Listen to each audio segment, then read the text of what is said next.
안녕하세요. 진로상담의 정지우입니다. 자, 이번에는 진로상담의 목차들을 한번 보면서 내가 어느 정도의 공부를 얼마만큼의 양을 어느 기간에 해치울 수 있을까를 살펴보기 위해서 목차를 보면서 쭉 한번 살펴보도록 할게요.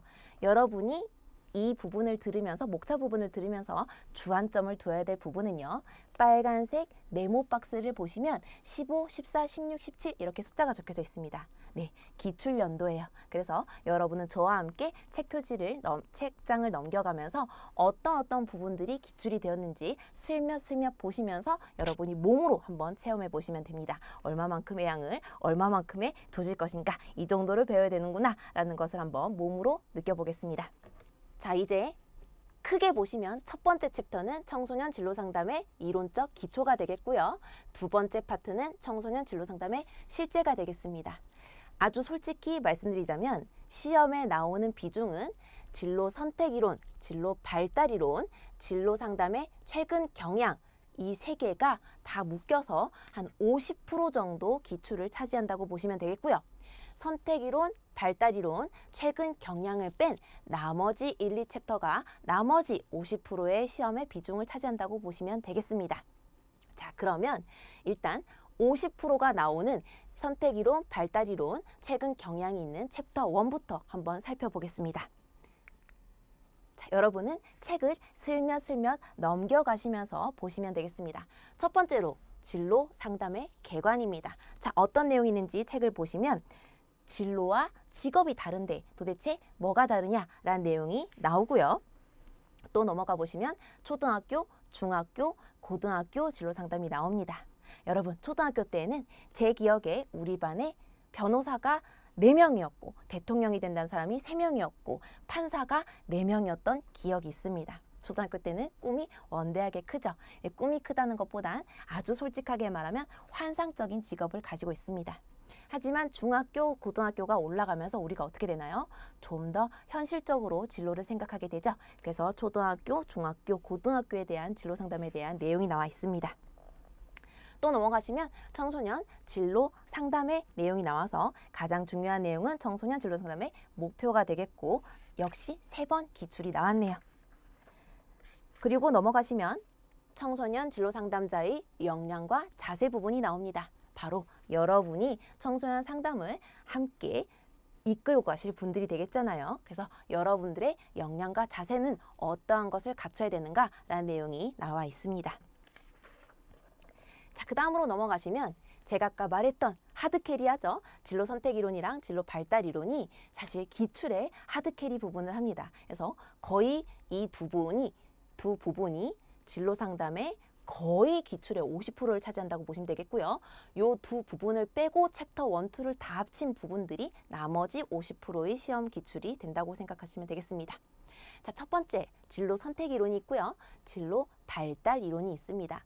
그럼 이 선택 이론과 발달 이론은 뭐가 다를까요? 라고 묻습니다. 왜요? 여기에도 홀랜드란 학자가 있고요. 여기도 로우라는 학자가 있고 여기도 블라우라는 학자가 있고 긴즈버그, 수퍼, 타이드만과 오하라, 터크만, 가프레드슨, 크롬볼츠라는 학자가 있는데 왜 학자들이 이렇게 많은데 여기는 선택 이론이고 여긴 발달 이론입니까? 라고 물으신다면 선택 이론은 간단하게 말해서 이런 겁니다.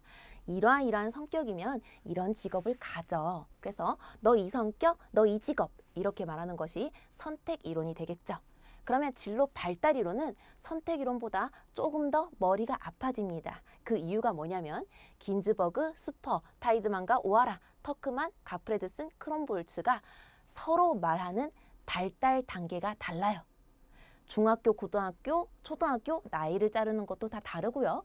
나이마다 진로에 대해서 생각하는 게 어떻다 저떻다 말하는 게 학자마다 다 다릅니다.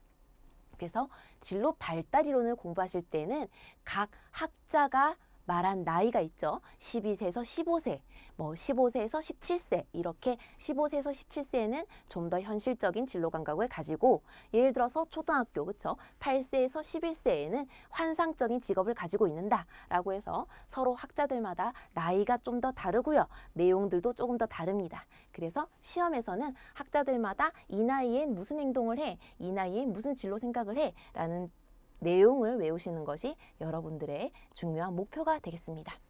그래서 진로 발달 이론은 나이가 들어감에 따라 진로에 대해서 생각을 다르게 하게 된다라는 내용이었고요. 자, 다음으로 넘어가시면 6번에 진로 의사결정 이론 및 직업 적응 이론, 진로 전환 이론이 있습니다. 자, 진로 의사결정 이론이란 이런 겁니다. 나는 성격이 다른 사람들의 복지에 힘쓰고 다른 사람들을 가르치고 다른 사람들에게 조언해서 그 사람에게 도움 주는 것이 좋아. 그래서 나는 상담가가 되기로 했고 청소년 상담사를 준비하고 있어 라고 하면 어떤 사람이에요? 진로 결정자가 되겠습니다. 내가 어떤 성격을 가지고 있고 내가 무언가를 배워서 지금 이거에 매진하고 있다라는 것이 진로 결정자가 되겠고요. 미결정자 같은 경우에는 나는 나에 대해서는 알게 됐는데 교사, 그다음 상담사, 그다음에 강사 중에 어떤 걸 해야 될지 모르겠어요. 고민이 있습니다. 셋 중에 뭐가 더 저에게 맞는지 모르겠어요. 라고 말하는 것이 미결정자가 되겠습니다. 그래서 미결정자는 나쁜 것이 아닙니다. 우리가 태어나면서 응애 하면서부터 내 직업은 청소년 상담사야 라고 정하고 태어난 게 아니잖아요. 우리가 나이가 들어감에 따라서 어떤 게 난 사람을 도우는 게 좋은데 너무 직업이 많네 라고 결정하지 못할 때가 있습니다. 바로 그때를 미결정자라고 하고 마지막 진로 의사결정에서 가장 안 좋은 케이스라고 볼 수 있는 게 우유부단한 케이스가 있겠습니다. 우유부단한 케이스는 어떤 사람이에요? 나는 어디? 여긴 어디? 나는 누구? 나에 대해서도 몰라요. 그렇죠? 그리고 직업 관심 있는 직업 몇 개 있니? 세상에 직업이 뭐뭐 있는지도 모르겠어요. 관심 없어요. 아직 생각해 본 적 한 번도 없어요. 라고 말하는 것이 우유부단형이 되겠습니다. 그래서 진로 의사결정을 그래 결심했어. 아니 아직 고르고 있어요. 아니 난 내가 누군지 몰라요. 라고 보는 것이 진로 의사결정 이론이 되겠고요. 직업 적응 이론은 우리가 직업을 정했어요. 정하면 야근을 해야 되고 하잖아요. 근데 내가 회사의 방식에 끼워 맞춰 들어가느냐 아니면 나의 성격을 바꿔서 직업을 바꿔보느냐 아니면 내가 야근을 좋아하는 성격으로 바꿔보느냐 라고 생각해 보는 것이 직업 적응 이론에 대한 내용이 되겠습니다. 자, 그 다음에 다음으로는 진로 상담에 최근 경향이 있는데 이 부분 같은 경우에는 자, 진로 선택 이론과 진로 발달 이론의 거의 3편, 3편이라고 보시면 되겠습니다. 1편이 영화의 1편이 진로 선택 이론이라면 2편이 발달 이론이고요. 3편이 최근 경향이 되겠습니다. 그 이유가 뭐냐면 선택 이론과 발달 이론은 너무 옛날 학자들이 만들었어요. 그래서 너무 옛날 학자들이 만들어서 어떤 내용이 나와요? 여자는 간호사, 남자는 정비사가 잘 맞다. 아니, 지금 현실에 그런 말이 맞지 않잖아요. 요즘에 남자 간호사도 있고 여자 기술자도 있잖아요. 그렇죠? 그러니까 최근 경향에 따라서 최근에는 이론들이 이렇게 진로 이론이 만들어진다라고 말하는 것이 최근 경향의 진로 상담 이론이 되겠습니다. 자, 다음으로 넘어가시면 특수 영역의 진로 상담이 있겠습니다. 그래서 여러분 너무너무 친숙하시죠? 청소년 상담의 이론과 실제 부분을 공부하신 분들이라면 너무 많이 봤어. 누구예요? 프로이트죠. 누구예요? 칼 로저스 아니면 매슬로우입니다. 자, 누군가요? 스키너, 파블로프 이런 사람들이 왓슨도 되겠죠. 그다음 누군가요? 아들러의 개인 심리가 되겠고요. 형태주의는 게슈탈트가 되겠습니까? 게슈탈트가 되겠습니다. 펄스가 되겠죠. 그리고 의사 교류 분석 상담 이론이 있고요. 또 인지정서 누군가요? 앨리스와 벡이 하드캐리하고 있습니다. 또 현실주의 상담 이론은 누군가요? 우리 글래서의 현실치료 이론이 있겠죠. 그리고 대상관계 상담 이론, 그다음 실존주의 상담 이론, 포괄적 상담 이론, 발달적 상담 이론, 구성주의 진로 이론으로 여러분들이 청소년 상담 이론과 실제에서 친숙하게 많이 봤던 그 상담의 이론을 바탕으로 한 진로 이론이 되겠습니다. 그러면 각 이론들을 바탕으로 한 진로 이론 기법들이 나오게 되겠죠. 그래서 그 부분을 열심히 공부하셨더라면 어렵지 않은 부분이 되겠습니다. 자, 다음으로는 챕터 2를 보겠습니다. 챕터 2에서는 청소년 진로 상담의 실제 부분이 있고 1번 진로 상담의 원리 및 과정이 있고요. 두 번째로는 진로 상담의 기법이 있습니다. 그래서 생애진로 사정 누구 건가요? 아들러의 생활 양식을 따와서 만든 것이 생애진로 사정이 되겠고요. 여러분 책을 보시면 그 부분이 기출이 매우 많이 된다는 거 확인하실 수 있습니다. 또 진로 가계도 누구 건가요? 가족 상담에서 보혜니, 보혜네 사실 제자들이 만든 가계도로 진로 가게들을 만들 수 있죠. 자, 그 다음으로 또 중요한 것이 현실에서 매우 많이 쓰이고 있는 진로카드 분류법이 되겠습니다. 그 다음에 아까 의사결정, 졸업기법처럼 자, 여러분이 가장 많이 하게 될 행동들이 뭐예요? 어떤 사람이 이것도 관심 있고 이것도 관심 있고 이것도 관심 있어요 라는 미결정자를 어떻게 해요? 진로 결정자로 올바른 선택을 할 수 있도록 조력하는 기법이 되겠습니다. 자, 그 다음에 우리는 진로를 설명하려면 약간 뭔가 과학적인 근거가 있으면 좋겠어요. 그쵸? 우리가 병원에 가더라도 검진을 받아서 엑스레이를 찍든 뭐 아니면 피를 뽑든 뭔가 검사 자체가 하나 나오잖아요. 검사 결과를 보고 피를 보니 콜레스테롤이 너무 높네요. 엑스레이를 찍었더니 이 부분에 뼈가 약간 금이 가 있네요 하는 것처럼 진로에 대해서 심리 검사를 한번 때려 붓습니다. 그래서 어떤 검사들이 있나요?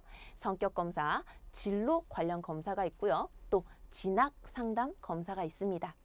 우리로 치면 크게 보면 수능이 되겠죠. 아니면은 전문 직업을 가지기 위한 진학 상담 검사가 있겠습니다. 또 구직 상담 검사가 있고요. 직업 적응 및 변경 검사가 있습니다. 과연 이 사람이 이 직업에 잘 적응하고 있는가를 한번 검사로 보는 것이 되겠죠. 그 다음에 너는 어디에 흥미 있니? 그래서 우리로 예를 들자면 사람과 만나서 사람에게 도움 주고 복지에 도움을 주는 것이 우리의 이제 흥미가 되겠죠. 다른 사람이 잘 되는 것을 보면 내가 너무 기쁘다. 그런 거에 흥미가 있어. 라는 것이 흥미 검사가 되겠고 적성 검사. 과연 그럼 너는 상담하고 잘할 수 있는지 너가 적성이 맞는지 한번 검사를 해보자. 라는 적성 검사와 자, 가치관 검사는 뭔가요? 내가 저녁이 있는 삶을 원한다. 아니면 나는 불법적으로도 돈을 많이 벌고 싶다. 물론 불법은 직업이 아니지만요. 그렇죠? 나쁜 방법이라도 돈을 많이 벌고 싶다. 아니다. 나는 나쁜 방법이 아니라 사람들을 도와주더라도 적게 받더라도 난 사람들을 도와주는 게 좋다라는 가치관 검사가 되겠습니다. 또 네 번째로는 진로 정보의 활용이 있는데요. 진로 정보 사이트 여러 가지가 있죠. 정보 사이트에 대해서도 배우고 또 한국 표준 직업 분류 등도 우리가 한번 살펴보겠습니다. 또 5번에는 개인 진로 상담의 과정과 집단 진로 상담의 실제가 있겠습니다. 그래서 아까 말씀드렸던 여기 이제 의사 결정자들이죠. 결정한 사람, 미결정자, 우유부단형에 대해서 개인 상담과 진로 상담에 대한 내용이 나오겠습니다. 또 6번에는 특수 영역의 진로 상담의 실제라고 해서 우리 이제 첫 번째 이제 너무너무 여러분에게 중요해졌잖아요. 지금 현재에도 다문화 상담에 대한 논문들이 쏟아지고 있습니다. 왜요? 우리가 이제 서울의 어떤 지역에 가게 되면 한국인보다 중국인이 많다더라 라는 얘기를 들은 적이 있습니다. 또 영화에서 네 아이 하니 하는 거 있죠. 그쵸? 네 아이 죽고 싶니 이런 말 있죠. 그런 것처럼 다른 국적의 사람들도 우리나라로 많이 들어왔기 때문에 앞으로는 우리도 멜팅팟이죠. 미국처럼 엄청나게 많은 인종과 사람들이 어울려야 되기 때문에 그분들을 위한 다문화 상담 또 뭐가 있겠어요. 우리나라 사람도 또 그쪽 문화에 관심이 있는 직업이 있잖아요. 그래서 다문화 진로 상담에 대한 내용을 다룰 거고요. 그 다음에 또 우리가 핸디캡이 있는 분들을 조금 더 자신의 자아 정체감을 가지고 자존감을 높일 수 있도록 진로를 결정해 줄 우리의 역할이 있습니다. 그래서 장애인에 대한 진로 상담 내용이 되겠습니다. 또 여성 진로 상담, 여성 같은 경우에는 아이를 낳고 육아를 하는 동안 또 경력이 단절되는 아픔을 겪죠. 그래서 그 경력 단절 이후에 내가 또 어떻게 열심히 할 것인가. 아니면 난 아직 결혼하고 아이를 낳지 않았는데 뭔가 유리천장처럼 내가 뚫을 수 없는 뭔가가 있는 것 같아 라고 해서 마음이 아플 경우에는 여성 진로 상담으로 현실을 알려주시고 아니다, 우리도 열심히 잘할 수 있다 라고 해서 여성 진로 상담에 대한 상담이 있겠습니다. 또 마지막으로 기타 진로 상담에 관한 사항이 있습니다. 죄송해요. 상담이에요. 기타 진로 상담에 관한 사항들의 내용이 있고요. 여러분 어떻게 제가 설명드리는 동안 이렇게 넘겨서 보셨나요? 제가 강조했지만 이제 몸으로 약간 느껴야 됩니다. 그 네모칸, 빨간 네모칸을 보시면 기출이 찍혀 있으니까 아마 제가 앞에서 말씀드렸던 선택이론, 발달이론, 최근의 진로 발달이론 같은 경우가 굉장히 기출이 많이 됐습니다. 그 세 부분이 50%를 차지하고요. 나머지 이렇게 4번, 5번, 7번이 가장 많은 부분을 차지하고요. 이 세 개가 50%를 하드캐리한다면 나머지 부분이 50%의 기출을 담당한다고 보시면 되겠습니다. 그래서 이렇게 여러분이 넘어가셔서 요런 내용들이 있고 요런 것들을 앞으로 잘라서 내 머릿속에 넣겠구나 라고 목차를 보시는 시간을 가져봤습니다. 그러면 다음 실제 이론 수업 때 찾아뵐게요. 감사합니다.